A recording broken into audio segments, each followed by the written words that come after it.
Cook with Comali season 5ல இந்த வாரம் நம்ம யாருமே எதிர்பார்க்காத வகையில இதுவரைக்கும் எந்த ஒரு சீசன்லயும் இல்லாத அளவுக்கு இந்த வாரம் டபுள் எலிமினேஷனை வச்சுட்டாங்க.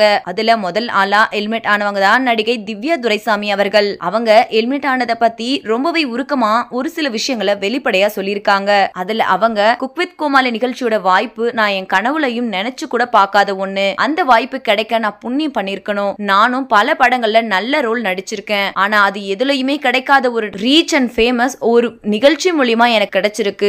எங்க போனாலும் குக் வித் கோமாளி ஷோ பத்தி தான் பேசுறாங்க. எனக்கு ஃபைனல்ஸ் வரைக்கும் போகணும் அப்படின்னு ரொம்ப ஆசை. ஆனா என்ன பண்றது, இந்த வாரம் எலிமினேட் ஆயிட்டேன். அதே சமயத்துல சில பேர் சமூக வலைத்தளங்கள்ல என்ன வேணும்னே எலிமினேட் பண்ணிட்டாங்க. அது நியாயமே இல்லைன்னு எனக்காக நிறைய பேர் பேசிட்டு வரீங்க. இந்த லவ் பார்க்கும்போது ரொம்பவே பெருமையா இருக்கு. ஆனா அன்னைக்கு என்னோட டே இல்ல, சமையல் நினைச்ச மாதிரி வரல, அதனால எலிமினேட் ஆயிட்டேன் அப்படின்னு ரொம்பவே வெளிப்படையா சொல்லிருக்காங்க. அது மட்டும் இல்லாம தொடர்ந்து இதே மாதிரி உங்க லவ் அண்ட் சப்போர்ட்டை கொடுங்க அப்படின்னு உருக்கமா சொல்லி முடிச்சிருக்காங்க. சோ இந்த வீடியோவை பார்த்துட்டு இருக்கிற நீங்க நடிகை திவ்யா துரைசாமி சொல்லியிருக்கிற இந்த விஷயத்தை பத்தி நீங்க என்ன நினைக்கிறீங்க அப்படின்னு உங்களோட கருத்துக்களை கீழே உள்ள கமெண்ட் செக்ஷன்ல ஷேர் பண்ணுங்க.